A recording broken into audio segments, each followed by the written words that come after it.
പ്രതിരോധ മേഖലയിൽ സഹകരണം വിപുലപ്പെടുത്താൻ ഇന്ത്യ UAE തീരുമാനം. അബുദാബിയിൽ ചേർന്ന 12ാമത് സംയുക്ത പ്രതിരോധ സമിതി യോഗത്തിലാണ് ധാരണ. കൂടുതൽ സംയുക്ത പരിശീലന പദ്ധതികൾക്ക് രൂപം നൽകാനും ഇരു രാജ്യങ്ങളും തീരുമാനിച്ചു. ഗൾഫ് മേഖലയുടെ സുരക്ഷയും കെട്ടുറപ്പും ഉറപ്പാക്കാൻ പ്രതിരോധ മേഖലയിൽ വിപുലമായ സഹകരണവും പങ്കാളിത്തവും ഉറപ്പാക്കുമെന്ന് ഇരു രാജ്യങ്ങളും വ്യക്തമാക്കി. സംയുക്ത പരിശീലനം, സൈനികാഭ്യാസം, പ്രതിരോധ വ്യവസായ മേഖലയിലെ സഹകരണം എന്നിവയും സമിതി യോഗത്തിൽ തുറന്ന ചർച്ചയായി.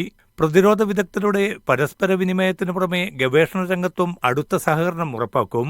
ഗൾഫ് കടലിൽ ഇന്ത്യൻ നാവികസേനയുടെ സഹകരണവുമായി ബന്ധപ്പെട്ട വിശദമായ ചർച്ചയും സമിതി യോഗത്തിലുണ്ടായി.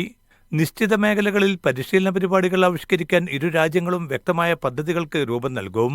പ്രതിരോധ വകുപ്പ് ജോയിന്റ് സെക്രട്ടറി അമിതാഭ് പ്രസാദിന്റെ നേതൃത്വത്തിലാണ് ഇന്ത്യൻ സംഘം സമിതി യോഗത്തിനെത്തിയത്.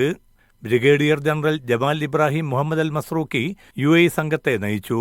3 സൈനിക വിഭാഗങ്ങളുടെ പ്രതിനിധികളും ഇന്ത്യൻ സംഘത്തിൽ ഉൾപ്പെട്ടിരുന്നു.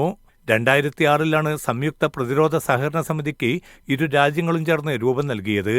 രാഷ്ട്രീയ സൈനിക സംഘർഷം കാരണം ഗൾഫ് മേഖല കടുത്ത പ്രതിസന്ധി നേരിടുന്ന ഘട്ടത്തിൽ ചേർന്ന യോഗം സംയുക്ത സഹകരണം കൂടുതൽ വിപുലപ്പെടുത്താനുള്ള തീരുമാനത്തോടെയാണ് പിരിഞ്ഞത്.